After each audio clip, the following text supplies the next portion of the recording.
Bueno, en la clase de hoy vamos a ver la teoría de Timashev, que básicamente aborda el problema o el estudio de la interacción del agua y los cosolventes con las proteínas.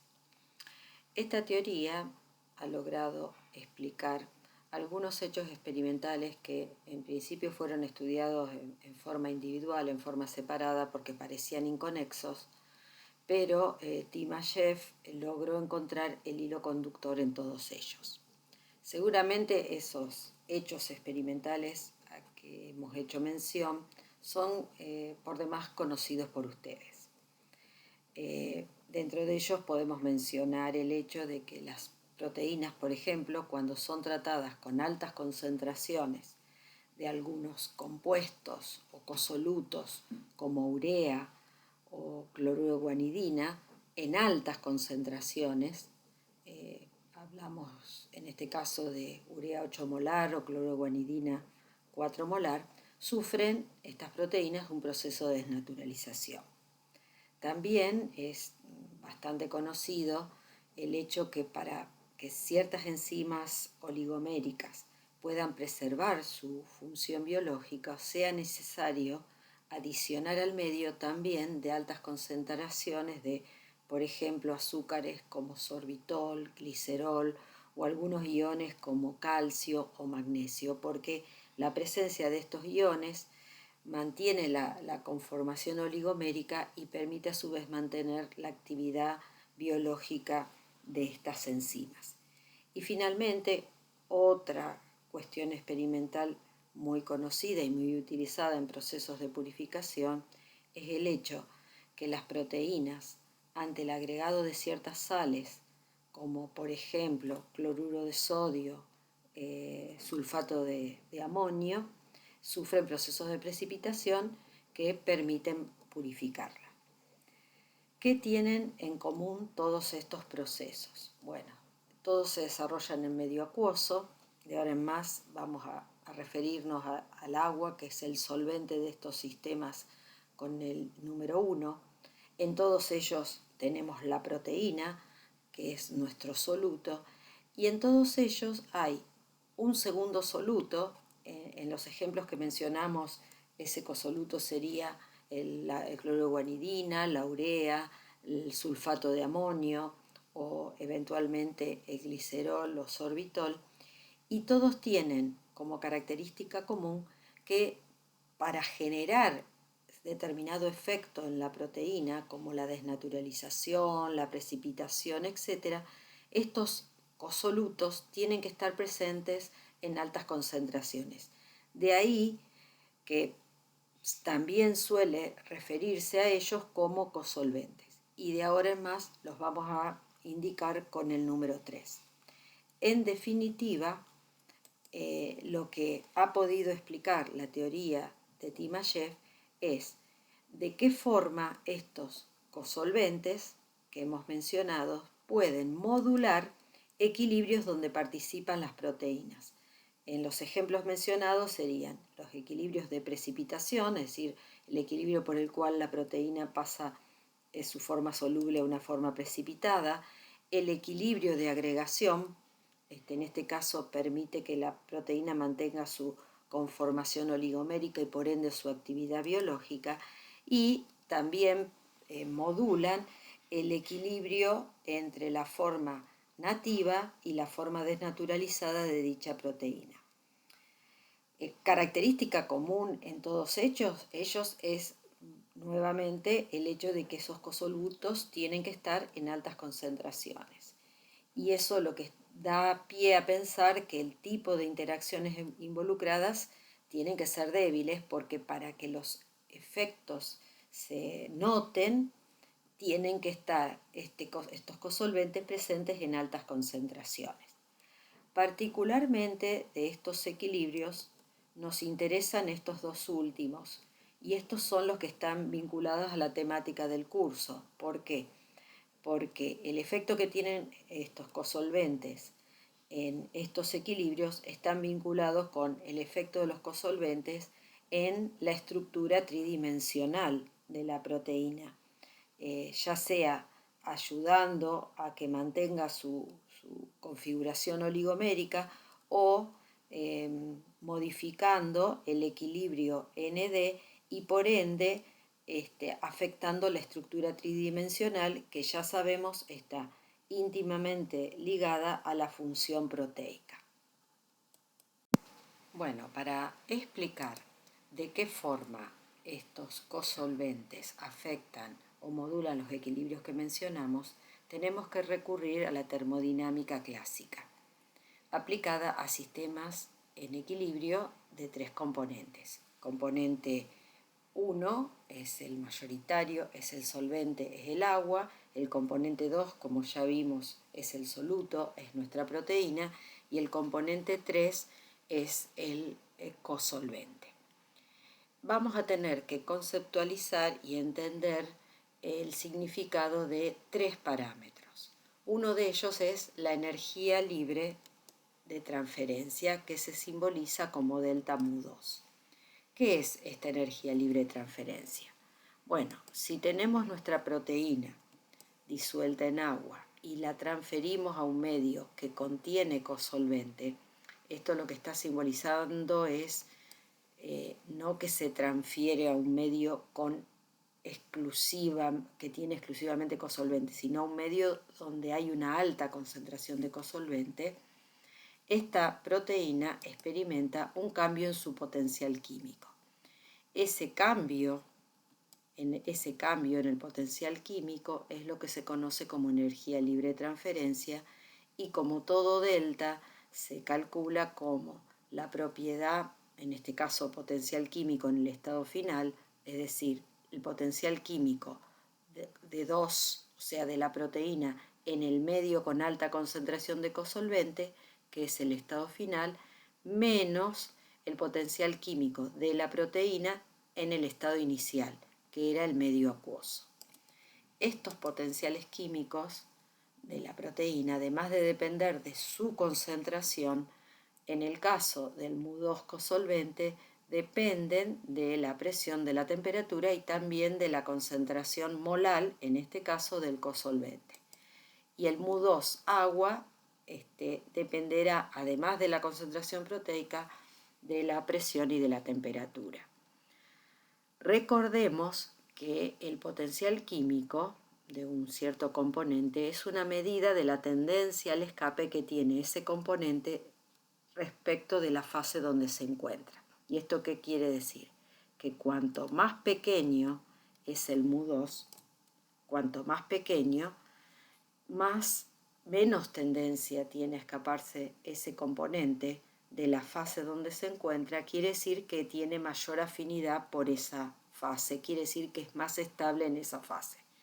Dicho esto, si al transferir la proteína desde agua a cosolvente hay una disminución en el potencial químico, con lo cual una energía libre de transferencia negativa, ¿qué estaríamos entendiendo?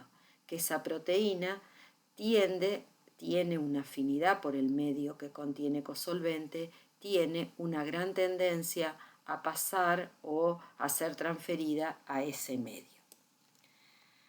Luego, el otro parámetro que debemos conceptualizar es el llamado parámetro de interacción preferencial, que básicamente es una medida del cambio infinitesimal que sufre el potencial químico de la proteína cuando estando en un sistema con una cierta cantidad o concentración de cosolvente, se perturba el sistema agregando una cantidad diferencial del cosolvente.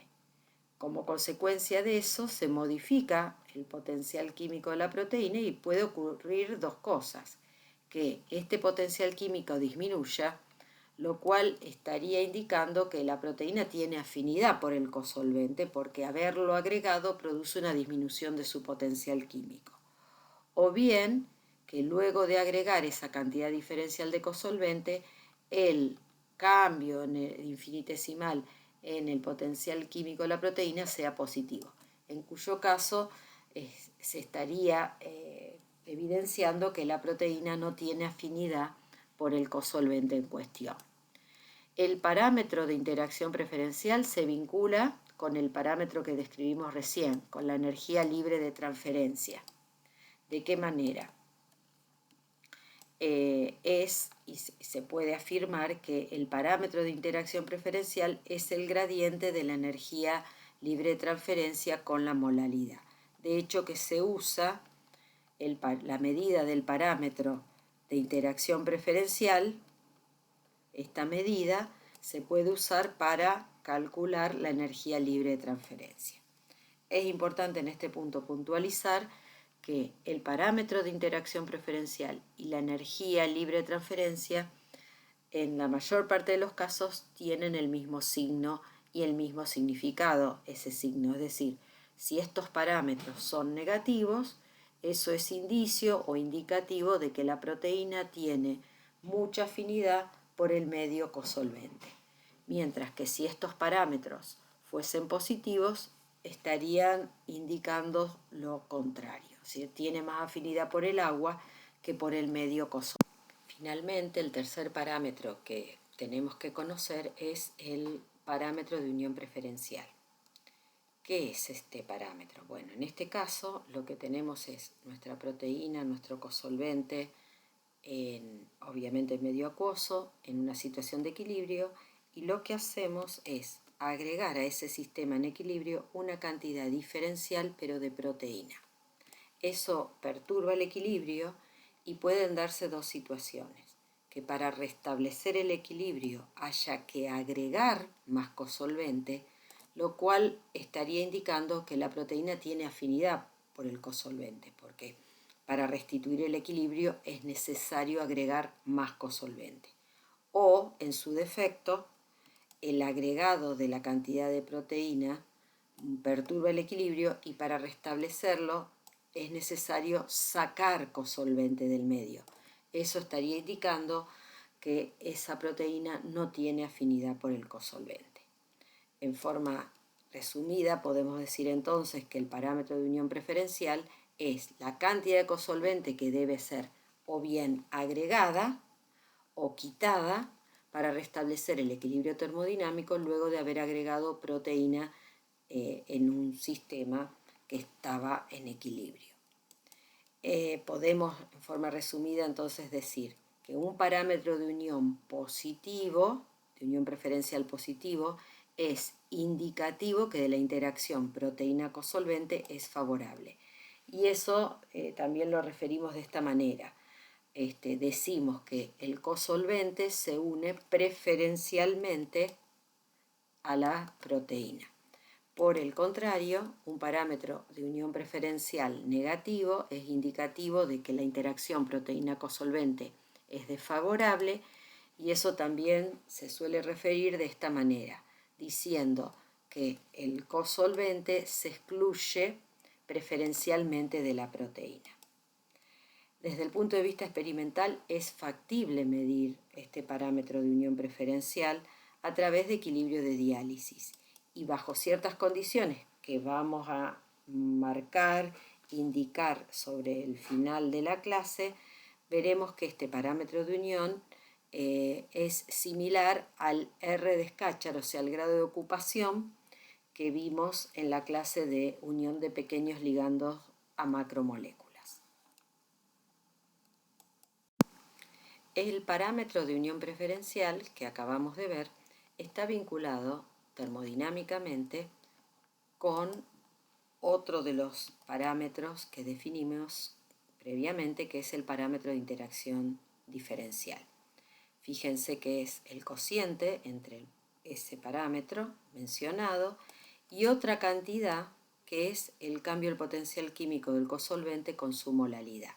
Esta cantidad es una cantidad siempre positiva y que resulta ser una medida del alejamiento de la idealidad que tiene el cosolvente. Pero bueno, lo importante en esto y lo importante a retener es que siendo esta cantidad positiva, el signo del parámetro de unión preferencial va a ser el signo contrario al signo del parámetro de interacción preferencial. Entonces recordemos, el parámetro de interacción preferencial, cuanto más negativo, implicaba más afinidad de la proteína por el medio cosolvente, lo cual nos estará diciendo lo contrario, que en ese caso tendremos un parámetro de unión preferencial positivo. Y, por supuesto, cuando no hay buena afinidad de la proteína por el cosolvente, tendremos un parámetro de interacción preferencial positivo y, por ende, un parámetro de unión preferencial negativo. También, y más importante, es conocer cuál es la interpretación a nivel molecular del parámetro de unión preferencial. Para eso vamos a considerar una proteína en un medio acuoso y dentro de esa proteína una región en su superficie a la que vamos a nombrar, así se hace referencia en la literatura, como sitio, pero no entendiendo como sitio, no teniendo el mismo concepto de sitio que vimos para la unión de pequeños de ligandos a macromoléculas. En este caso, sitio se entiende como una porción de la superficie proteica. En esta primera instancia, esa superficie, como estamos en medio acuoso, está en contacto directamente con cada una de estas moléculas de agua. Pero si enfrentamos o agregamos al sistema cosolvente, se puede llegar a producir un intercambio entre algunas moléculas de agua de esa región y las moléculas de cosolvente que estamos agregando, liberándose las moléculas de agua que estaban en contacto con la superficie. Este equilibrio está caracterizado por una K de equilibrio, que es la K de exchange, y obviamente tiene asociado un cambio en su energía libre, que es el delta Gb. La K de exchange, como toda K, se define como el producto de las concentraciones de los productos de esta reacción, que en este caso van a ser la concentración de esas regiones que contienen cosolvente por la concentración de agua sobre la concentración de esa región en el medio acuoso y la concentración de cosolvente. Y a su vez el delta G asociado a esta reacción va a ser igual a menos RT logaritmo de la K de exchange. La K de exchange también la podemos pensar de esta forma. Si tuviésemos esa región proteica libre, vacía, desnuda, en contacto con el cosolvente, podríamos a través de KL medir con qué afinidad tiene ese sitio por el cosolvente.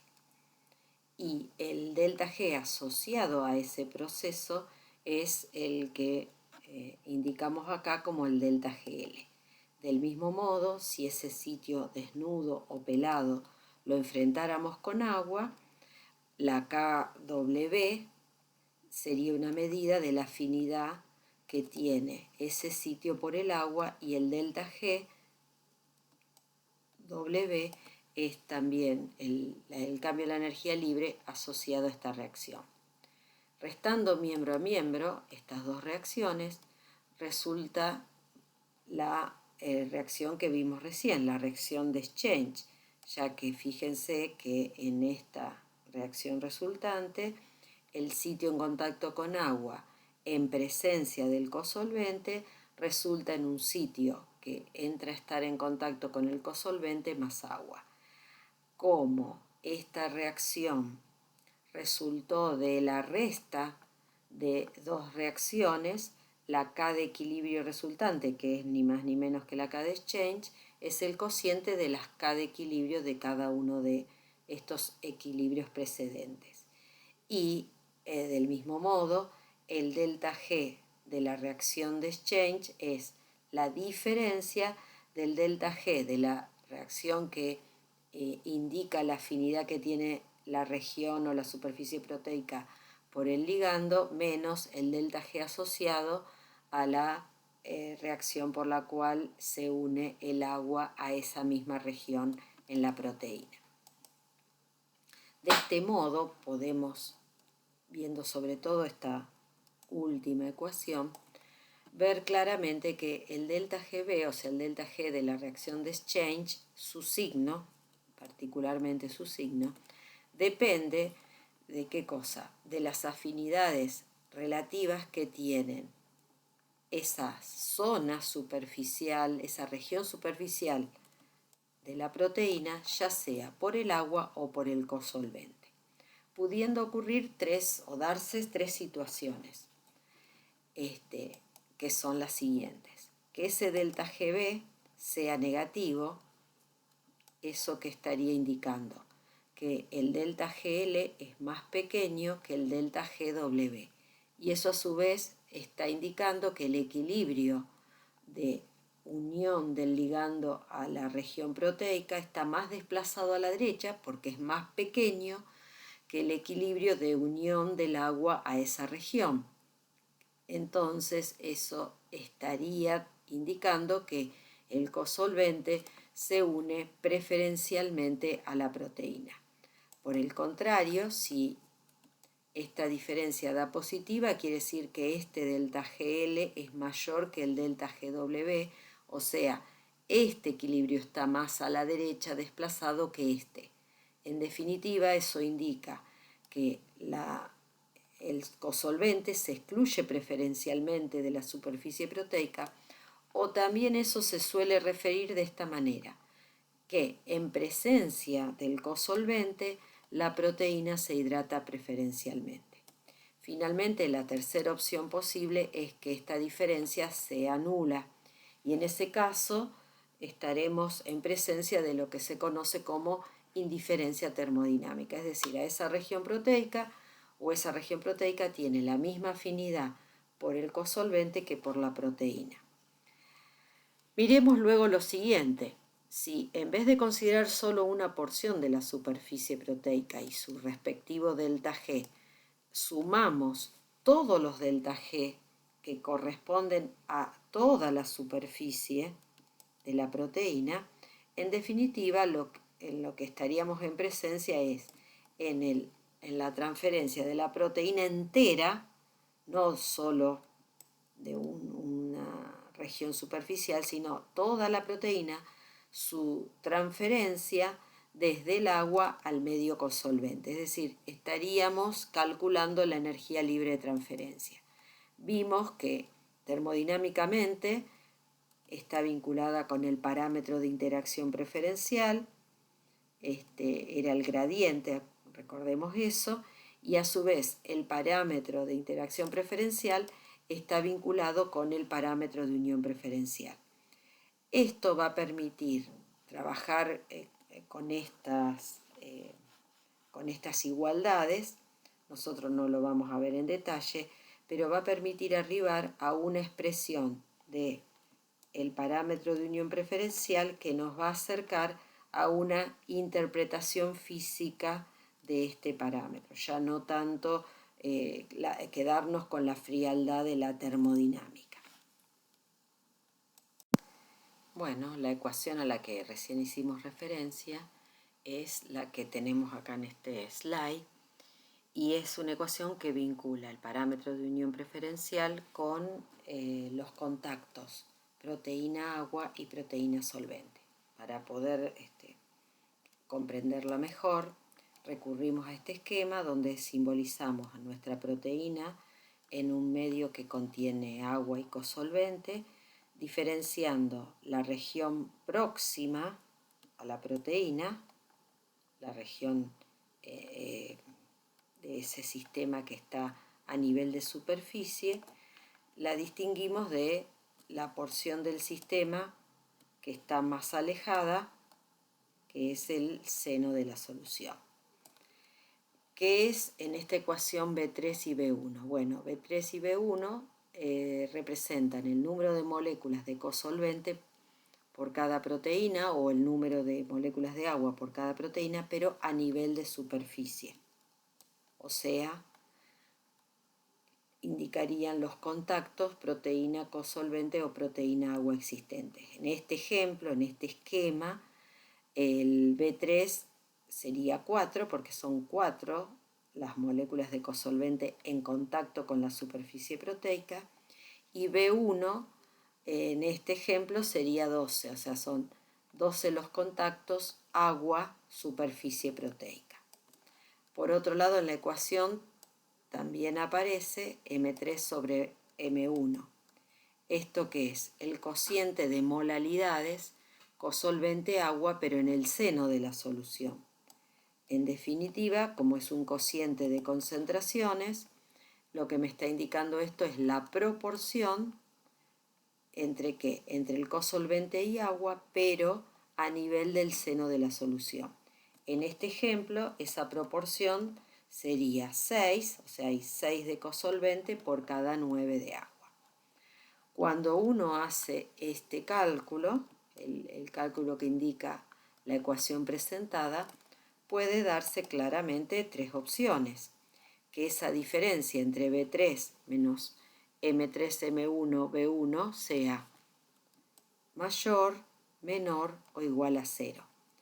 Pasando el segundo término al segundo miembro, lo que en definitiva estaría indicando que estas diferencias puedan ser mayor, menor o igual a 0, es lo siguiente, que la proporción de cosolvente agua a nivel de superficie, es decir, el cociente B3, B1, sea mayor, menor o igual que la proporción cosolvente agua en el seno de la solución. En definitiva, el parámetro de unión preferencial va a adoptar un signo positivo, negativo o cero según cómo sea ese balance, según cómo sea esa comparación entre la proporción, otra vez insistimos, de cosolvente agua a nivel de superficie en relación a la proporción cosolvente agua en el seno de la solución. En definitiva, el parámetro de unión preferencial podrá ser positivo, indicando que en la región próxima a la proteína hay un exceso de cosolvente respecto del seno de la solución. Es decir, este sería el caso donde hay una unión preferencial del cosolvente. También podrá ser negativo y esto será en el caso en que hay un exceso de agua en la región próxima a la proteína respecto del seno de la solución. Es lo que mencionamos hace un momento como exclusión preferencial del cosolvente o que en presencia del cosolvente la proteína se hidrata preferencialmente. Y finalmente, en el caso en que este parámetro de unión sea positivo, lo que ocurre es que la proporción cosolvente-agua en las proximidades de la proteína y en el seno de la solución son iguales. Es el caso de indiferencia termodinámica. Bueno, estos tres parámetros que acabamos de conceptualizar nos van a ser útiles para explicar básicamente esto, cómo se ve afectada una reacción de equilibrio en la cual participa una proteína por el agregado de un cosolvente. En estas reacciones, por supuesto, consideramos las que más nos interesan, que son las reacciones de agregación y la reacción del equilibrio ND. Para esto vamos a recurrir a dos estados de referencia. Uno, el que vamos a denominar A, en el cual comparamos la reacción de equilibrio en la cual participa la proteína, la comparamos en un medio cosolvente respecto del medio acuoso. Es decir, vamos a comparar, por ejemplo, la desnaturalización en el medio con cosolvente respecto de esa desnaturalización en el medio acuoso. Y a eso lo vamos a denominar estado de referencia A. Pero también vamos a hacer otra comparación. La reacción, por ejemplo, de desnaturalización en un medio que ya contiene cosolvente respecto de otro medio donde hacemos un agregado adicional de cosolvente. Es decir, vamos a analizar qué pasa cuando agregamos una cantidad diferencial de cosolvente, qué le pasa a ese equilibrio en el cual participa la proteína. Y a ese estado de referencia lo vamos a denominar con la letra B. Bueno, refiriéndonos al primer estado de referencia, el A, para eso vamos a considerar de forma genérica una reacción reactivo-producto, entendiendo que reactivo y producto pueden simbolizar, según el caso, la proteína nativa que pasa a ser desnaturalizada, o bien la proteína monomérica que pasa a ser oligomérica. Y esta reacción vamos a considerar que inicialmente se lleva a cabo en medio acuoso. Y luego esa misma reacción la vamos a considerar que se lleva a cabo en un medio que contiene el cosolvente. Cada una de estas reacciones van a tener asociados sus respectivos delta G0 en agua y delta G0 en el medio que contiene el cosolvente.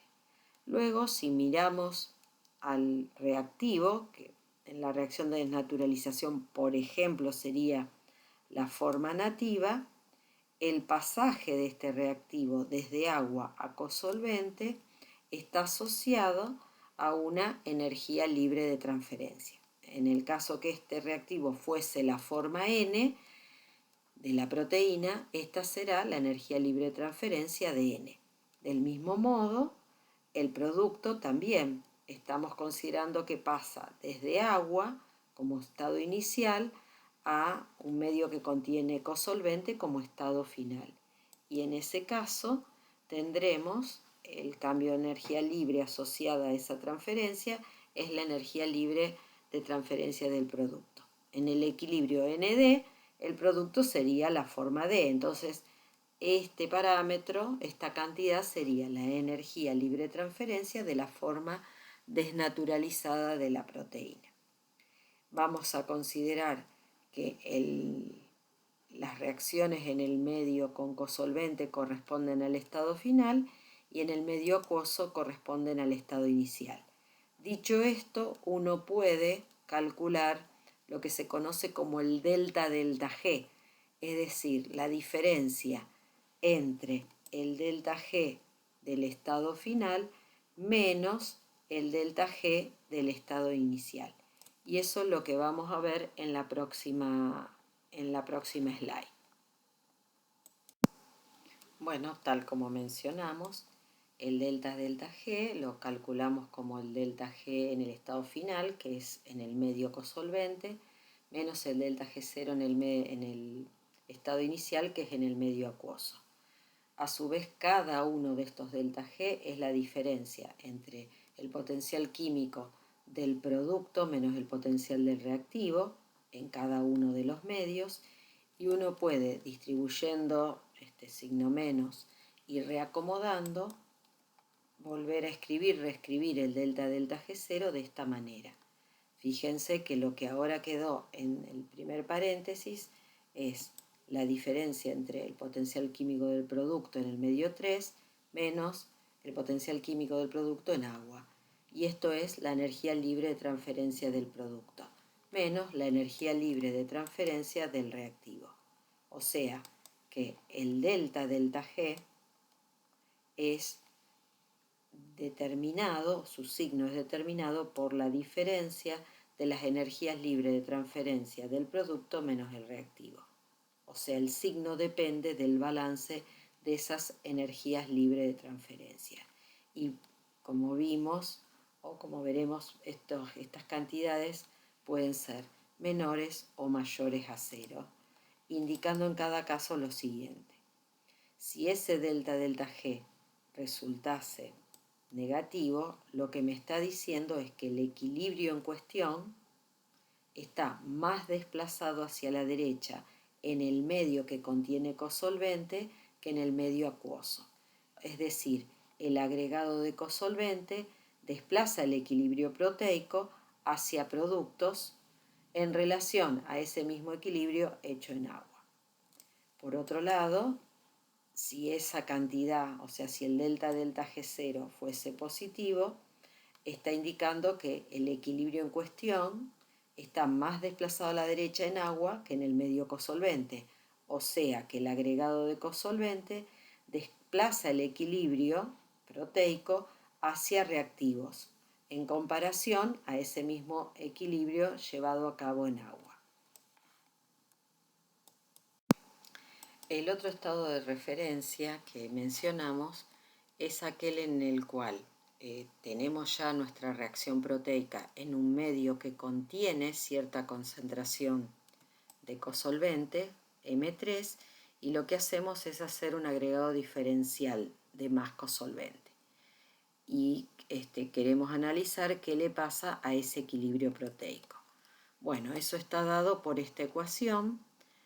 Fíjense que básicamente lo que nos dice es que el cambio que experimenta el logaritmo de la K de equilibrio proteica respecto del logaritmo de la actividad o molalidad del cosolvente es la diferencia entre el parámetro de unión preferencial del producto menos el parámetro de unión preferencial del reactivo. O sea que esto sí, también se puede simbolizar como el parámetro de Scatchard del producto menos el parámetro de Scatchard del reactivo.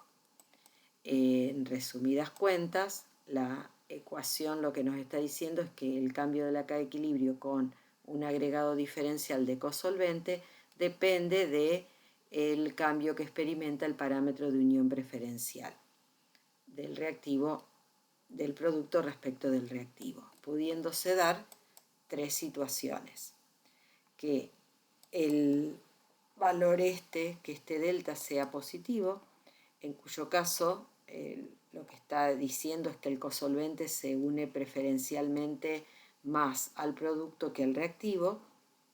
En ese caso este delta es positivo y este cociente va a ser positivo. ¿Y esto qué está indicando? Que agregar cosolvente hace aumentar la K de equilibrio. O sea, agregar cosolvente desplaza el equilibrio en cuestión hacia productos.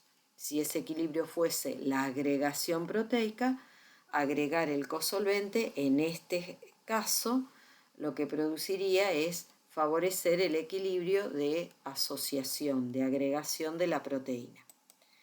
La otra opción es que esta diferencia sea negativa. ¿Eso qué me está diciendo? Que el cosolvente se une más al reactivo que al producto de mi reacción proteica. Que esta diferencia sea negativa va a indicar que este cociente sea negativo, y acá se observará un efecto contrario, es decir, aumentar la concentración molar o la actividad del cosolvente va a disminuir la K de equilibrio, es decir, va a desplazar el equilibrio hacia reactivos. También podría darse la situación en que esta diferencia sea nula. Esto está indicando que el cosolvente se une por igual al producto que al reactivo. En términos del cociente de logaritmo de K de equilibrio y logaritmo de actividad va a ser nulo, y esto lo que está diciendo es que hay una indiferencia en el efecto del cosolvente sobre el equilibrio, es decir, el cosolvente no tiene ningún efecto sobre el equilibrio proteico que estamos analizando. Bueno, habiendo visto ya los parámetros termodinámicos conceptualizados, energía libre de transferencia, parámetro de interacción preferencial y parámetro de unión preferencial, y viendo que están vinculados con los efectos que tienen los cosolventes sobre los diferentes equilibrios proteicos, vamos a ver la evidencia experimental.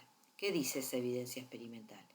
Que los cosolventes considerados agregantes como glicerol, sorbitol, que son aquellos que favorecen los equilibrios de agregación proteica, así como los otros cosolventes considerados estabilizantes como sacarosa, sulfato de magnesio y sorbitol, que favorecen el equilibrio ND hacia la forma, lo favorecen hacia la forma N, tienen como característica común ser cosolventes que se excluyen preferencialmente de las proteínas, es decir, son cosolventes cuya proporción cosolvente-agua en las inmediaciones de la superficie proteica es inferior a la proporción cosolvente-agua en el seno de la solución. Mientras que aquellos cosolventes que actúan como desnaturalizantes, tales como el cloruro de guanidina y urea, que favorecen el equilibrio ND hacia la forma D, son aquellos que tienen como característica unirse preferencialmente a la forma D de la proteína. ¿Cómo vinculamos la evidencia experimental con lo visto hasta ahora? Es decir, ¿cómo explicamos que un dado cosolvente que se excluye preferencialmente de la superficie proteica actúa como agregante, es decir, favorece la agregación? Para eso vamos a simbolizar el proceso de representar esquemáticamente el proceso de agregación de esta forma. En este caso, un monómero estaría autoensamblándose, autoasociándose, dando un trímero. Este es nuestro estado inicial y este es nuestro estado final, la forma oligomérica. ¿Qué simbolizan estas líneas entrecortadas en celeste? Esto está simbolizando que estamos en presencia de un cosolvente que se excluye de la superficie proteica, es decir, que en su presencia la proteína se hidrata preferencialmente. Lo mismo ocurre con la forma ensamblada, con el oligómero.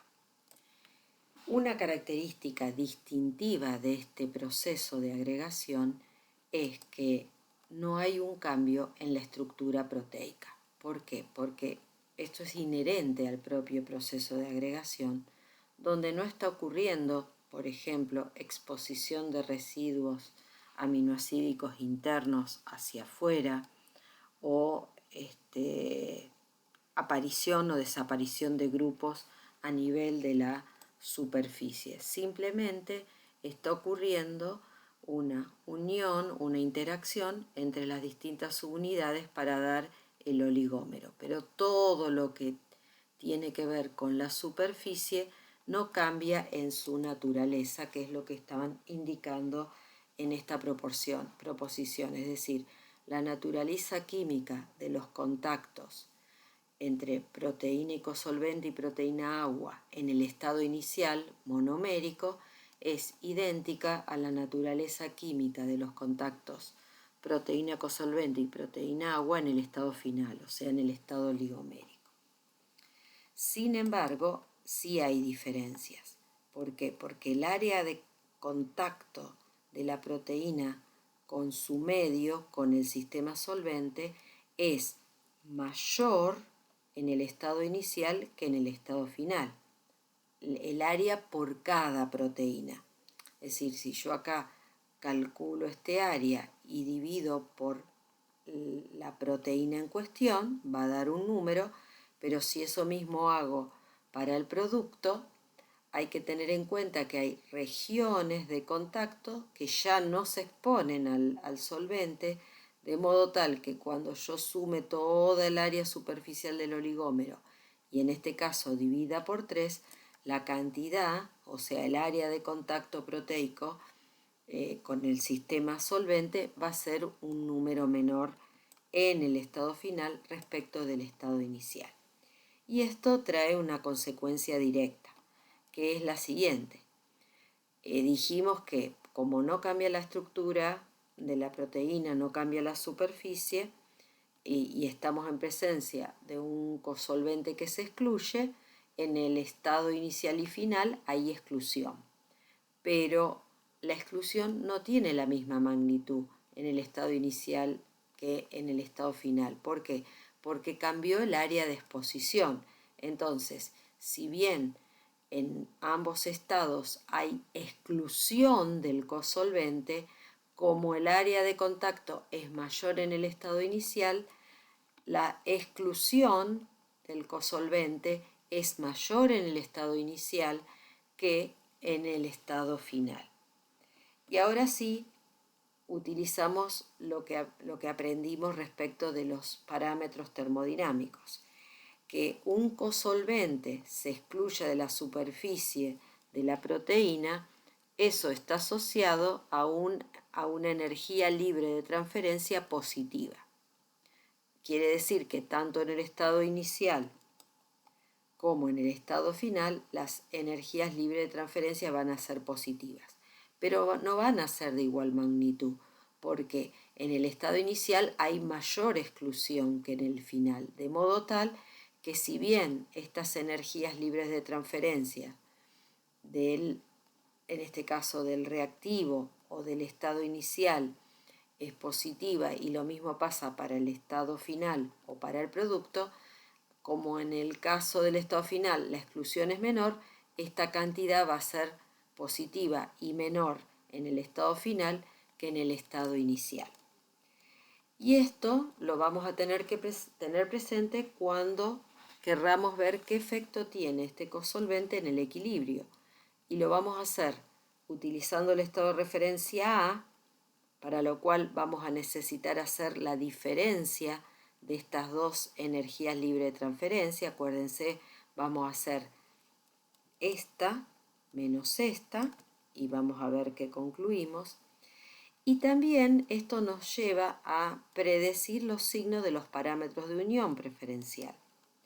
¿Por qué? Porque vimos al principio de la clase que el parámetro de unión preferencial tiene signo contrario al parámetro de interacción preferencial y por ende signo contrario a la energía libre de transferencia. Es decir, que si esta era positiva, los parámetros de unión van a ser negativos. Y obviamente vamos a tener una desigualdad contraria. ¿Para qué tengo que tener en cuenta los parámetros de unión? Porque también puedo analizar el efecto que tiene el cosolvente utilizando el estado de referencia B. Y ahí lo que voy a necesitar calcular es la diferencia entre el parámetro de unión del producto menos el parámetro de unión preferencial del reactivo. Y eso es lo que vamos a hacer en los próximos pasos. Aplicando el estado de referencia A, es decir, calculando el delta G0 en base a lo que vimos recién, vemos que este resulta o va a resultar negativo porque las energías libres de transferencia del producto o del estado final va a ser una cantidad positiva y más pequeña que la energía libre de transferencia del reactivo. ¿Eso qué indica? ¿Qué indica un delta G0 negativo? Indica que el equilibrio, en este caso de agregación, está más favorecido hacia la agregación en el medio cosolvente que este mismo equilibrio hecho en agua. En definitiva, lo que me está diciendo es que este cosolvente, que como vimos, como supusimos, era uno que se excluía de la superficie proteica, es decir, en su presencia ocurre una hidratación preferencial de la proteína, actúa como un agregante proteico. Entonces, pudimos explicar en base al estado de referencia A el efecto que tiene este tipo de cosolventes en el equilibrio de agregación. También podemos hacer lo propio utilizando el estado de referencia B y la ecuación de Wiman. También, tal como vimos en el slide anterior, a consecuencia de todo el análisis que hicimos, el delta en el parámetro de unión preferencial va a resultar, para este caso, una cantidad positiva. Eso indica que el cambio en la K de equilibrio, en este caso la K de agregación, respecto del logaritmo de la actividad del cosolvente, va a ser positivo.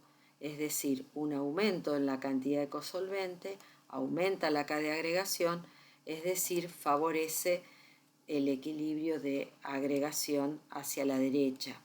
Esto en este caso lo planteamos, lo expresamos de esta manera. El agregado de una cantidad diferencial de cosolvente en un medio que ya tiene cosolvente y en el cual se está dando el equilibrio de agregación, desplaza este equilibrio hacia la derecha aún más, reafirmando que estos cosolventes, es decir, aquellos que se excluyen de la superficie proteica, actúan como agregantes proteicos. En este punto nos podemos preguntar por qué ciertos cosolventes tienen esa habilidad, esa propiedad de excluirse preferencialmente de la superficie proteica. Bueno, en respuesta a esta pregunta podemos decir que existen diferentes mecanismos de exclusión. Algunos son de índole específico. ¿Esto qué significa? Que el cosolvente se acerca a la superficie proteica y reconoce en esa superficie algunos grupos químicos por los cuales tiene repulsión. y eso es lo que genera la migración de este cosolvente hacia el seno de la solución. Ejemplo de esto son los polialcoholes como glicerol, sorbitol, que si en la superficie proteica reconocen grupos no polares, tienen rechazo por esos grupos y a consecuencia migran al seno de la solución. Luego también tenemos otro tipo de mecanismos inespecíficos. ¿Esto qué significa? Que estos mecanismos se van a dar independientemente de cuál sea la característica de la superficie proteica, la naturaleza química de la superficie proteica. Dentro de este grupo de inespecíficos reconocemos aquellos que de tipo estérico, es decir, por tamaño, donde el cosolvente tiene un tamaño tal que le impide acomodarse en las inmediaciones de la proteína, en las proximidades de la superficie proteica y por ende migra al seno de la solución. Tal es el caso de algunos polímeros, como por ejemplo el polietilenglicol, sobre todo aquellos de alto peso molecular, que al no poder acomodarse o desplegarse completamente en las inmediaciones de la proteína, migran al seno de la solución. Y otro mecanismo inespecífico es el derivado del aumento de la tensión interfacial. Recordemos que a nivel de la superficie proteica hay una interfase entre el sólido y el medio acuoso y algunos solutos, o en este caso los cosolventes, repelen acomodarse a la interfase, no se pueden estabilizar bien en la interfase y para estabilizarse migran al seno de la solución. Son aquellos que dan absorción negativa. Ejemplo de estos también son azúcares y sales de distinta índole.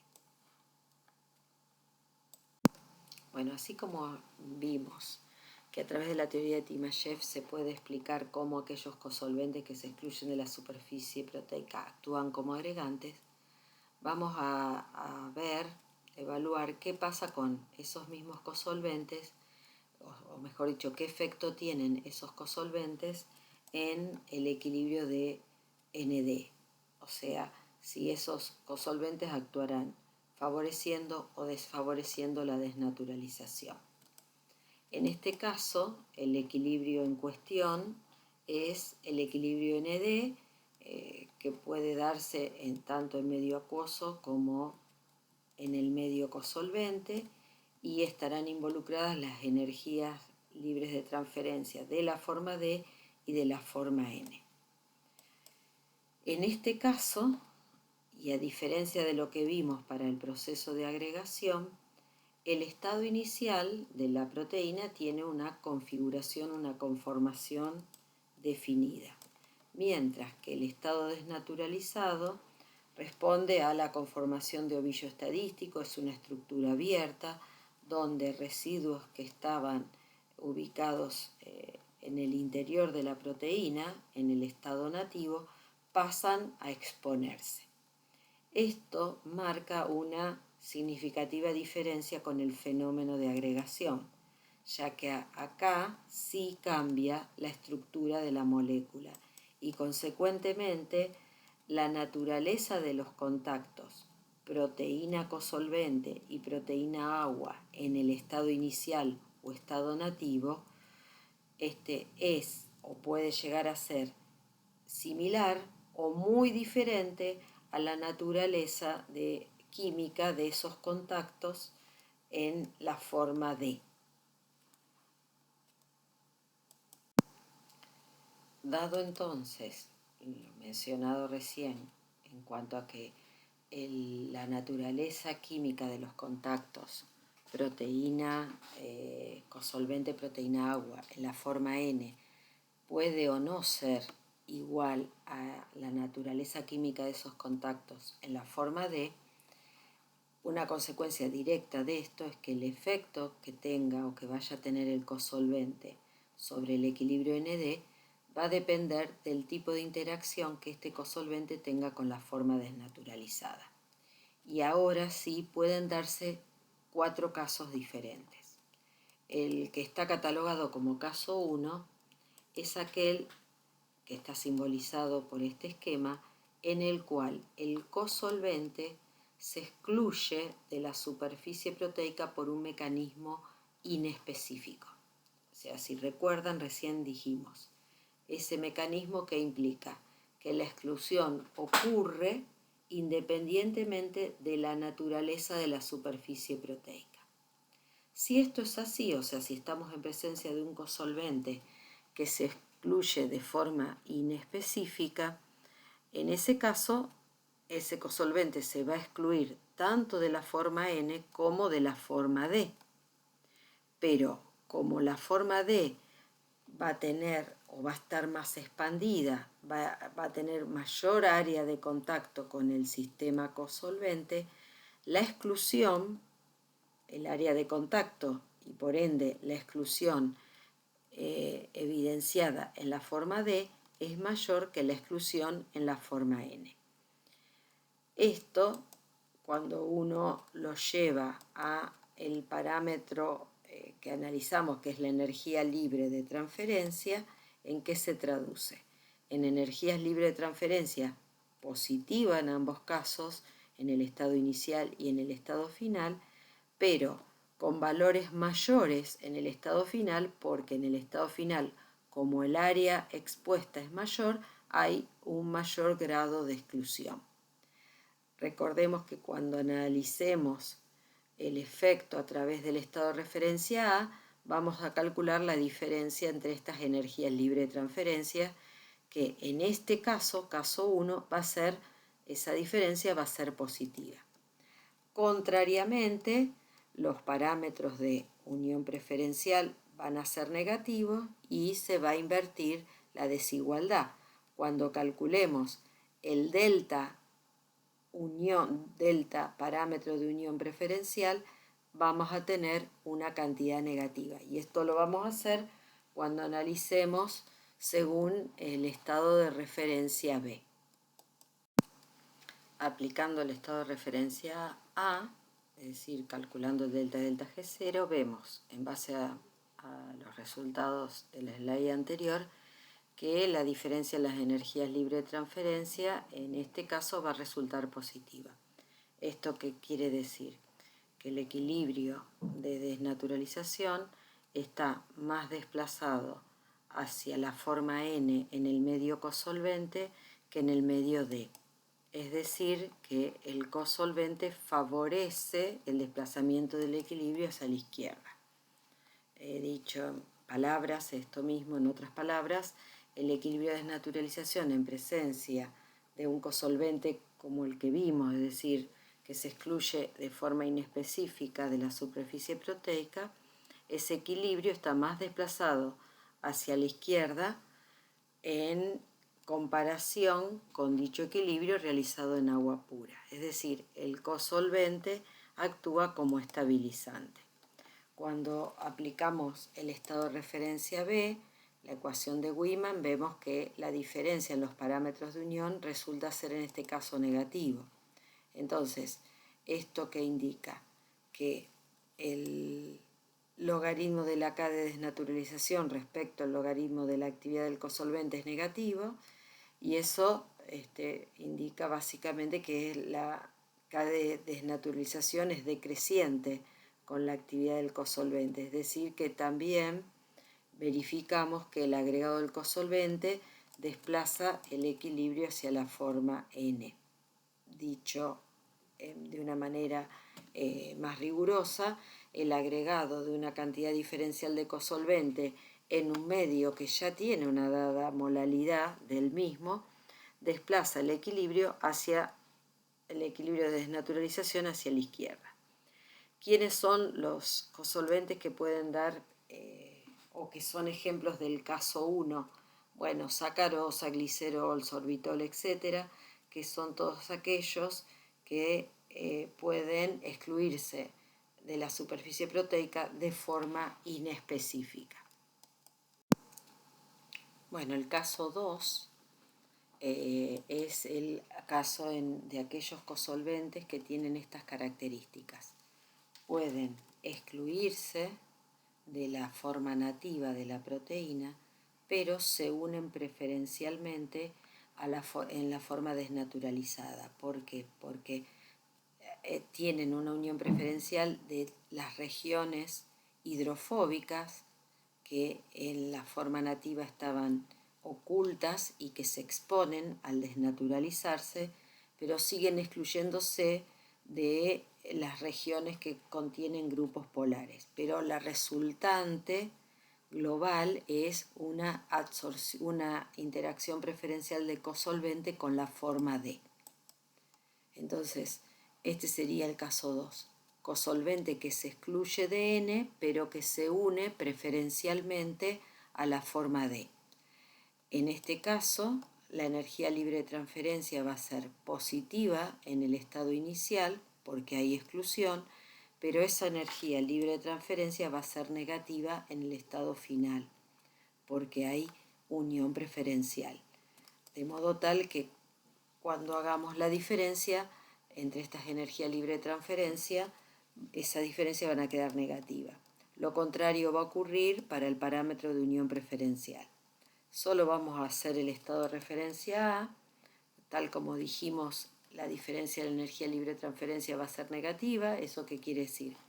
Que el equilibrio de desnaturalización va a estar más desplazado hacia la forma D en el medio cosolvente que en el medio agua, lo cual indica que ese cosolvente está actuando como un desnaturalizante. Una conclusión similar sacaríamos si aplicamos el estado de referencia B. ¿Quiénes son los cosolventes que dan este tipo de comportamiento? Bueno, algunos polímeros como el polietilenglicol y también 2-metil-2,4-pentanediol. Son ejemplos de este tipo de comportamiento. En el caso 3, ¿qué tenemos? A diferencia del caso 2, el cosolvente no se excluye de la forma N, sino que ahora es indiferente a la forma N, o se une pero muy poco, se une preferencialmente pero poco. Sin embargo, en forma similar al caso 2, el cosolvente se va a unir preferencialmente y con una magnitud significativa a la forma D. Estas serían las características del caso 3.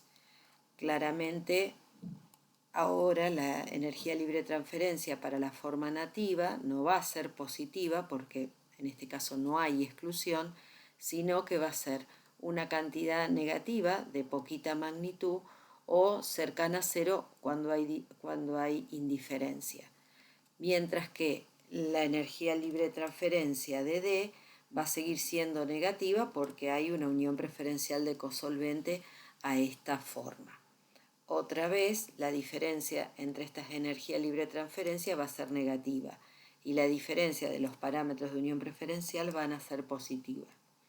Utilizando el sistema de referencia A, y lo mismo va a pasar con B, vamos a concluir que el agregado de este cosolvente desplaza el equilibrio ND hacia la forma D, haciendo que este cosolvente actúe como un desnaturalizante.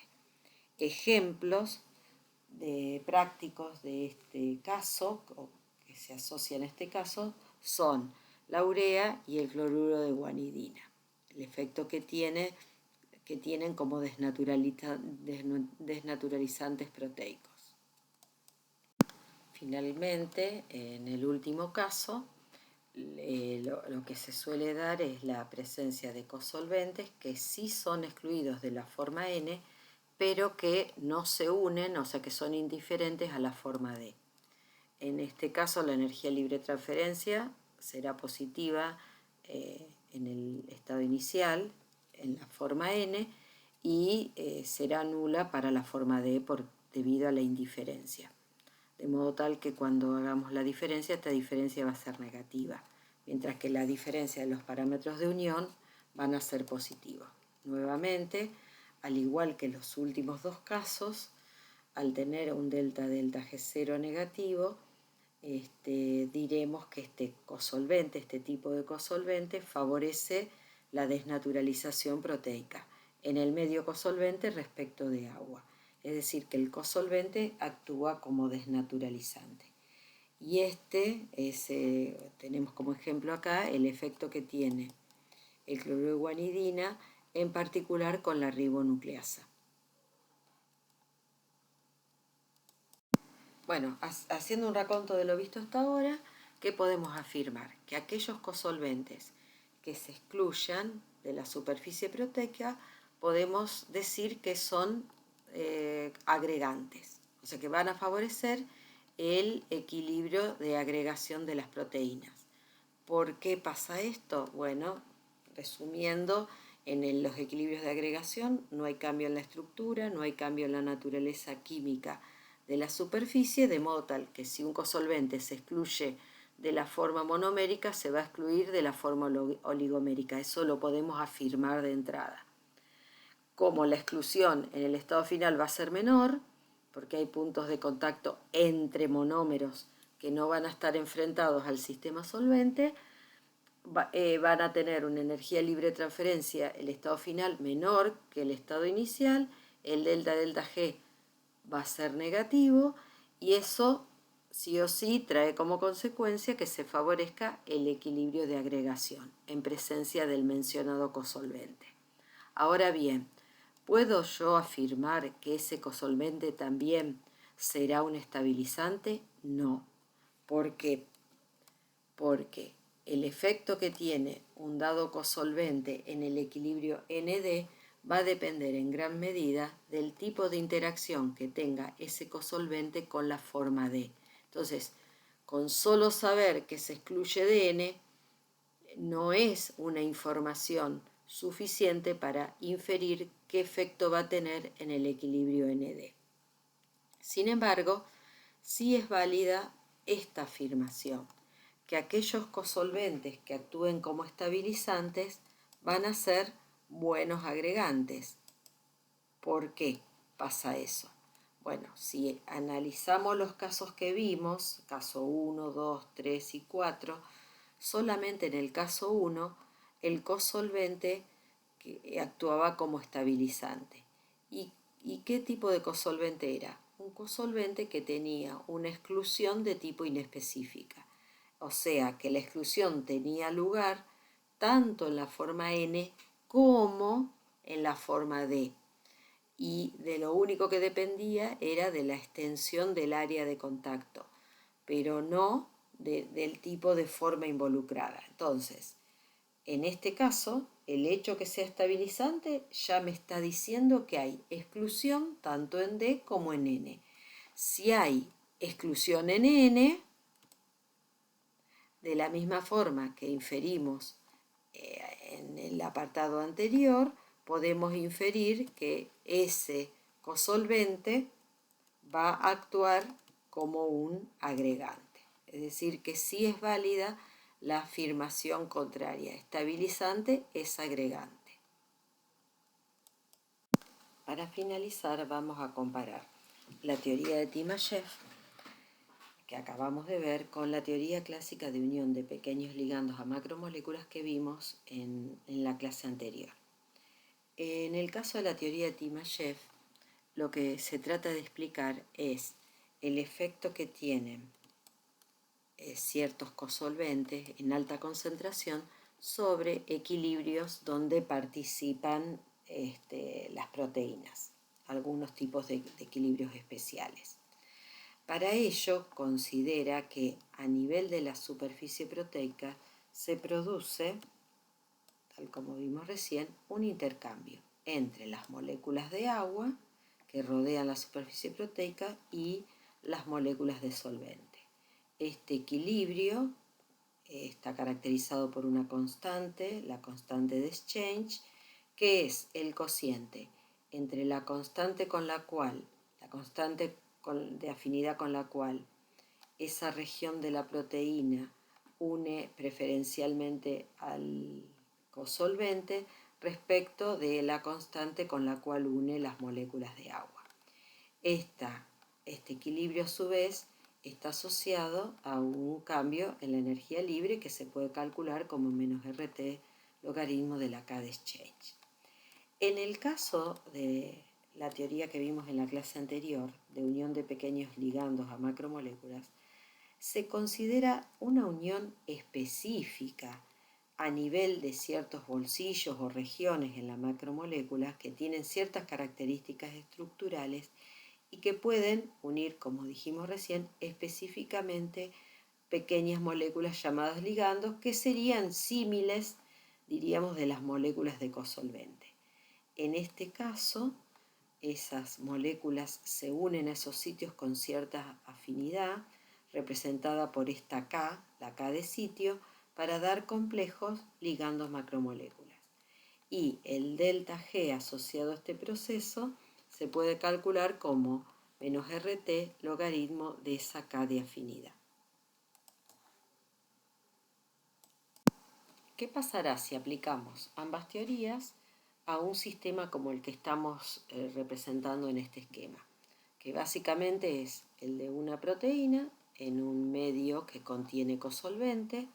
Justo es un caso donde hay indiferencia termodinámica, porque la proporción cosolvente-agua lejos de la proteína, o sea, en el seno de la solución, es similar a la proporción cosolvente-agua en las proximidades o en la superficie de la proteína.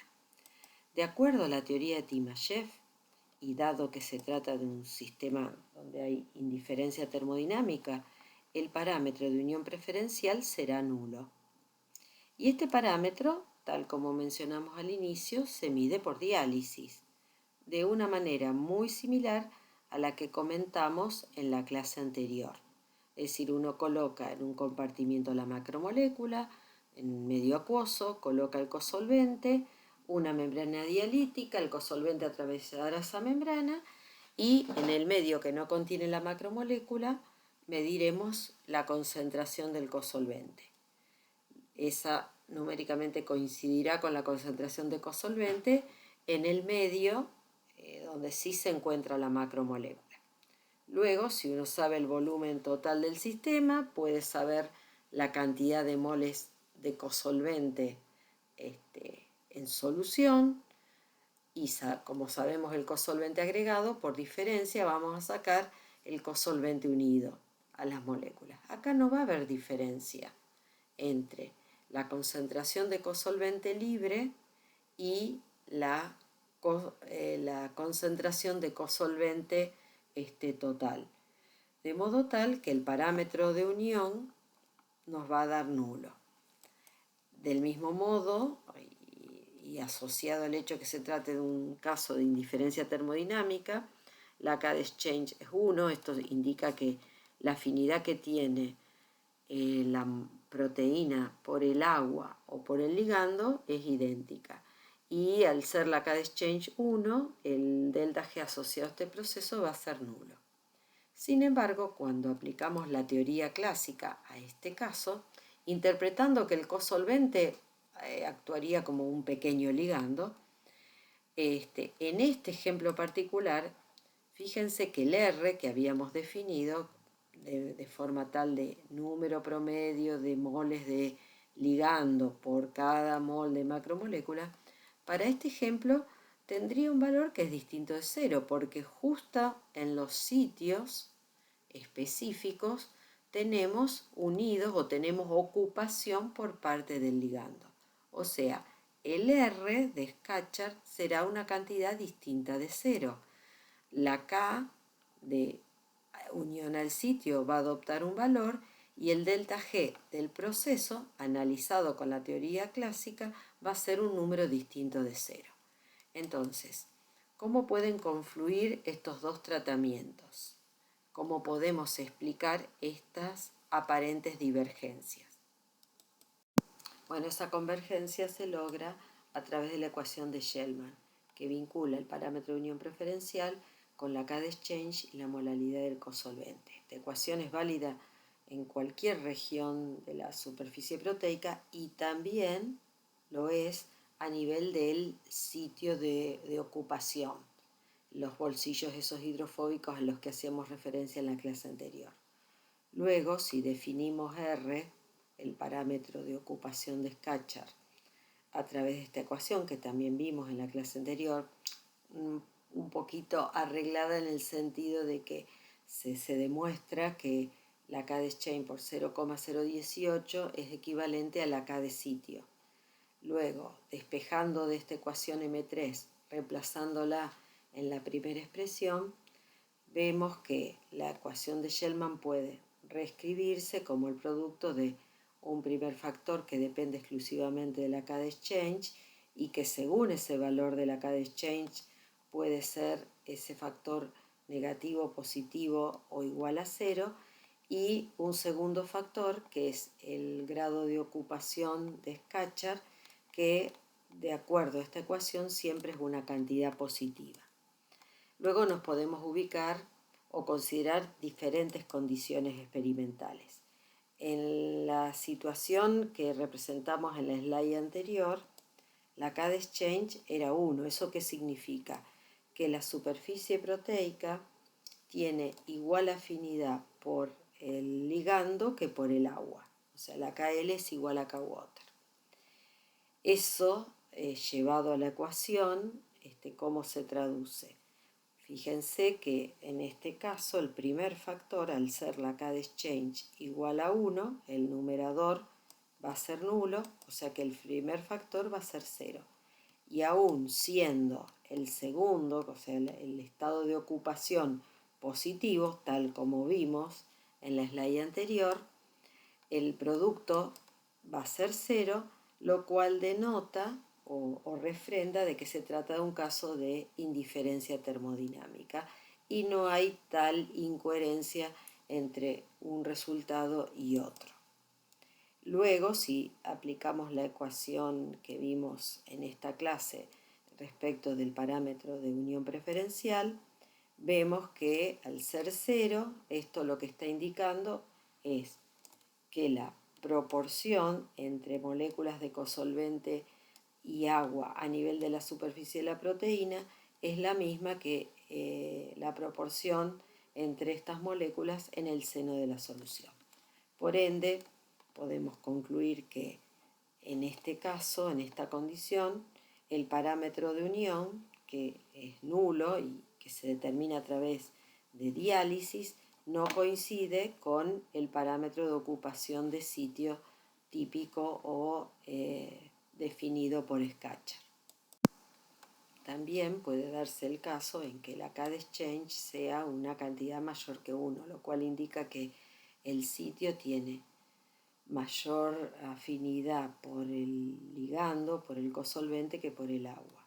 En ese caso, ambos factores en la expresión del parámetro de unión son positivos, o sea que el parámetro de unión va a ser una cantidad positiva, denotando la presencia de unión preferencial del ligando al sitio en cuestión.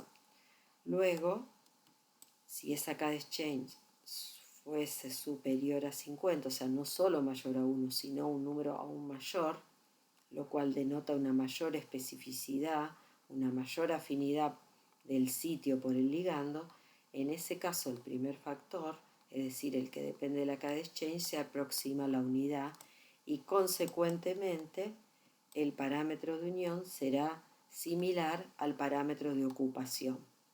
De acuerdo a la ecuación que vimos hace un momento, ese parámetro de ocupación va a ser igual a la K de sitio por la concentración de ligando libre sobre 1 más la K de sitio concentración de ligando libre, siendo esta la expresión que vimos en la clase anterior para la fijación de un ligando a un sitio. ¿Qué podemos concluir? Bueno, que en esta condición el parámetro de unión y el parámetro de ocupación coinciden numéricamente y que es un caso donde, tal cual vimos en la clase anterior, la ocupación sí puede medirse a través de diálisis. Y también nos permite concluir de que ambas teorías confluyen en cuestiones o en conclusiones similares y todo va a depender de las condiciones de contorno.